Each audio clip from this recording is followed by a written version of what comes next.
నమస్తే అండి అందరికీ. నేను మీ Madhavi Krishna. Welcome to my channel Madhavi Krishna's Navarasa Kathamalika Telugu audio stories. ప్రతి కథ ఓ అనుభూతి, ప్రతి వాక్యం ఓ హృదయ స్పందన. నీ మీద నాకు ధారావాహిక ఎపిసోడ్ 34. అలా ఎందుకంటున్నావు నిహార్? ఎంతైనా ఆయన మీ తాతయ్య అంది కావేరి. నర్మద మాట్లాడలేదు. నిహార్ని మౌనంగా గమనిస్తోంది. అతని కళ్ళలో విషాదం, అర్ణవ్ మనసులో భయం కేవలం ఒక్క వ్యక్తి వల్లనే అని అర్థం చేసుకోగలిగింది నర్మద.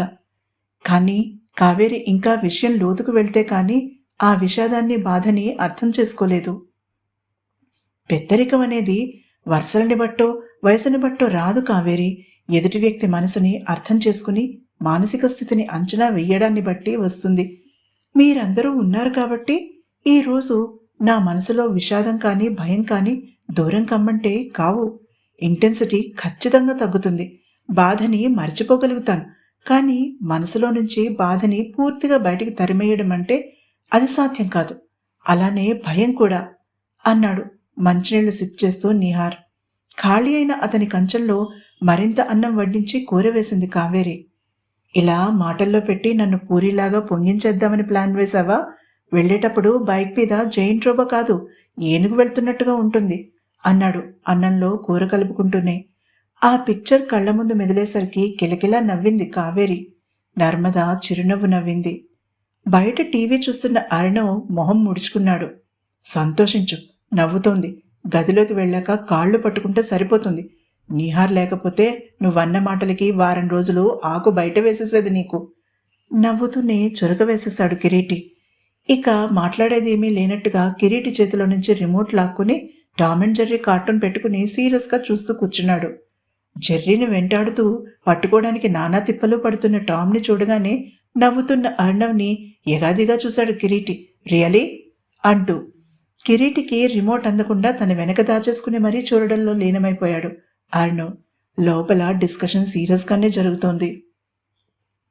ఒక్కొక్కసారి నాకు అనిపించేది కావేరి, నేను నాన్న నుంచి వచ్చాను, నాన్న ఆయన నుంచి వచ్చారు అంటే నేను ఆయనలాగానే అయిపోతానా పెద్దయ్యాక అన్న భయం నన్ను విపరీతంగా కుదిపేసేది. కిరీటి నా లైఫ్లోకి వచ్చేదాకా ఇలా మనస్ఫూర్తిగా నవ్వడం అనేది నాకు తెలీదు.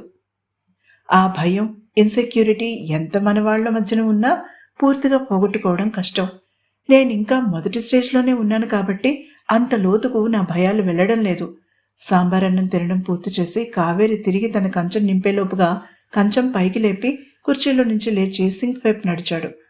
ఒక్కసారి ఆలోచించు కావేరి, ఒక స్త్రీ తన భయాలని దాటినంత తేలికగా మగవాడు దాటగలడంటావా? ఇక్కడ ఎవరు తక్కువ ఎవరు ఎక్కువ అనే దాని గురించి నేను మాట్లాడడం లేదు. ఒక స్త్రీలో భయం ఎదుర్కొని రిస్క్ తీసుకోవాలన్న కోరికని కలిగిస్తుంది మనసుకు నచ్చిన వాడి మీద ఉన్న ప్రేమ.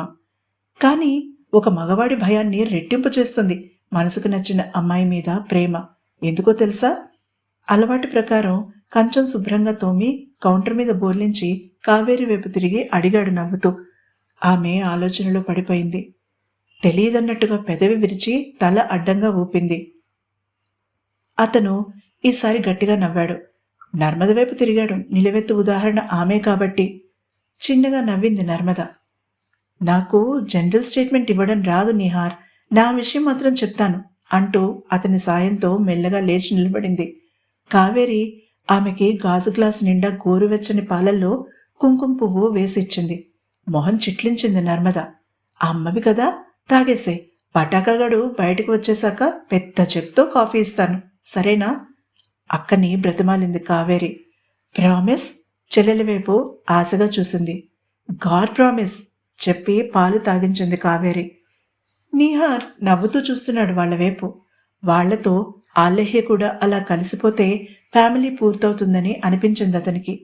తన దుపట్టాతో అక్క పెదాలు తుడిచింది ప్రేమగా కావేరి. నాకు కిరీటితో జీవితం ఇష్టం నిహార్.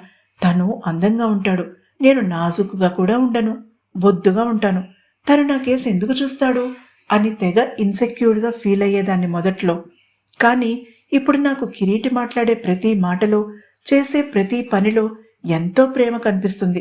తను మాటల్లో చెప్పడు, చీటికి మాటికి వైఫీ అని, ఐ లవ్ యూ అని చెప్పడం అస్సలు చేత కాదు. కానీ నేను గదిలోకి రాగానే నన్ను చూసి గుప్పున వెలిగే అతని కళ్ళు నాకు చెప్తాయి, నీవన్నీ అనవసరమైన భయాలని, తనకి నువ్వు తప్ప వేరే ప్రపంచం లేదు అని. అందుకే పునర్జన్మ లాంటి ఈ మాతృత్వం కూడా తీయగానే ఉంటుంది. నాకు నా సందేహాలని, భయాలని, ఇన్సెక్యూరిటీని ఎదుర్కొనే ధైర్యం కిరీటి ప్రేమ ఇస్తుంది, అతని మీద నమ్మకం ఇస్తుంది చెప్పింది నవ్వుతూ. At the same time Kiriti భయం చూస్తే వింతగా అనిపిస్తుంది. తనకి తెలియకుండా ఏదైనా పొరపాటు పని చేసి నా మనసు కష్టపెడతాడేమోనని భయం. బాధ పెట్టినా ఏమవుతుంది, మరో నిమిషం సంతోషపెడతారు కదా అన్న ఆ భయం అతనిలో ఉంటుంది. నిర్లక్ష్యంగా ఉండకపోవడమే అందుకు కారణమనుకుంటా అంది సాలోచనగా. ప్రేమించిన అమ్మాయి మనసు తను చేసే అనాలోచితమైన పని వల్ల కష్టపడుతుందేమో అనుకుని మగవాళ్లు వెనకడుగు వేస్తారు నర్మదా. ప్రేమించిన అమ్మాయి కంట్లో నుంచి కారే ప్రతి కన్నీటి చుక్క అబ్బాయి గుండెల్లో ముల్లే కదా అన్నాడు చిన్నగా నవ్వుతూ నీహార్. కావేరి కోపం మంచు కరిగినట్టుగా కరిగిపోయింది. అర్ణవ్ భయం పోగొట్టే బాధ్యత నాది అంది స్థిరంగా. దట్స్ మై గర్ల్ అన్నాడు నీహార్ నవ్వుతూ. నౌ కమాన్ లేడీస్ అంటూ తన చెరొక చేత్తో చెరొకరి చేతిని లంకెవేసి డైనింగ్ హాల్లో నుంచి హాల్లోకి అడుగు పెట్టాడు. అక్కడ కనిపించిన దృశ్యం చూసి స్థాణువే నిలబడిపోయారు ముగ్గురు. అక్కడ వాళ్ళు ఎవరో చూసావా నభా? ఆమె చేతిని వదలకుండానే లిఫ్ట్లో నుంచి బయటికి వచ్చి కారిడార్లో మెల్లగా అడుగులు వేస్తూ అడిగాడు ధ్రువ్. లేదు ధ్రువ్, అంతా చీకటిగా ఉంది. అయినా నా టెన్షన్లో కార్ నెంబర్ నోట్ చేయాలని, ఎవరో గమనించాలని తోచలేదు. భయాన్ని పారదోలడానికి ప్రయత్నిస్తూ చెప్పింది. అతను దగ్గరగా వేసి ఉన్న తలుపు తోసి లోపలికి అడుగుపెట్టి ఆమెని లోపలికి ఆహ్వానించాడు. గెస్ట్ బెడ్రూమ్ బాల్కనీకి కుడివైపున ఉంది. వేడి నీళ్లు వస్తాయి. స్నానం చేసి లోపల నా టీషర్ట్ షార్ట్స్ ఉన్నాయి, తీసుకో. మీన్ వైల్ డిన్నర్ ప్రిపేర్ చేస్తాను. ఇక ఆమెకు మాట్లాడే అవకాశం ఇవ్వకుండా వంటగది వైపు నడిచాడు. ధ్రువ్ సంకోచిస్తూనే పిలిచింది నభ. హా అంటూ వెనక్కి తిరిగాడు. మీకు ట్రబుల్ ఇవ్వడం ఇష్టం లేదు. ఒక్క 10 నిమిషాల తర్వాత వెళ్ళిపోతాను చెప్పింది మొహమాటంగా. మనం ఆ స్టేజ్ దాటి ముందుకు వచ్చేసామని అనుకుంటున్నాను నభ. మనం డేట్కి వెళ్ళి వచ్చాం. నిన్ను బయటికి ఎక్కడికైనా తినడానికి తీసుకువెళ్దామని అనుకున్నాను, కుదరలేదు. సో డిన్నర్ ప్రిపేర్ చేస్తాను. నాకు ఇబ్బంది అని అనుకుంటే అసలు నువ్వు ఇక్కడి దాకా వచ్చి ఉండేదానివి కాదు. చిన్నగా నవ్వి గెస్ట్ రూమ్ వైపు సైగ చేశాడు. అతని ఆలోచన వేరు.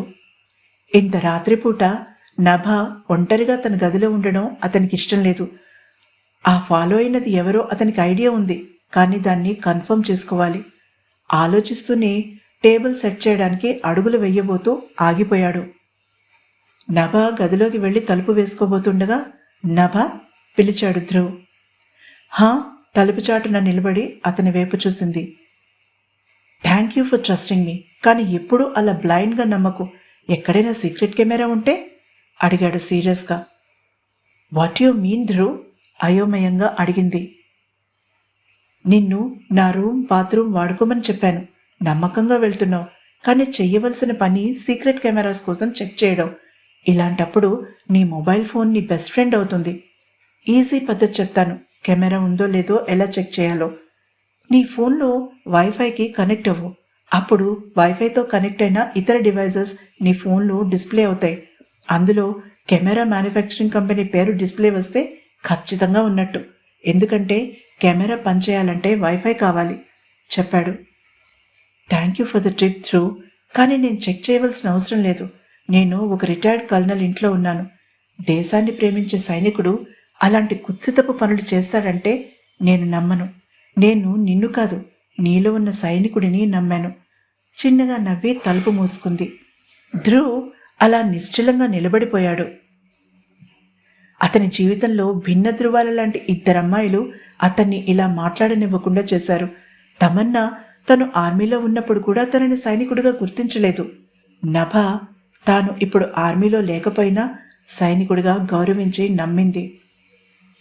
ఈ ఎపిసోడ్ని తప్పకుండా లైక్ చేయండి, అలాగే షేర్ చేసుకోండి. నా ఛానల్ని తప్పకుండా సబ్స్క్రైబ్ చేసుకోండి.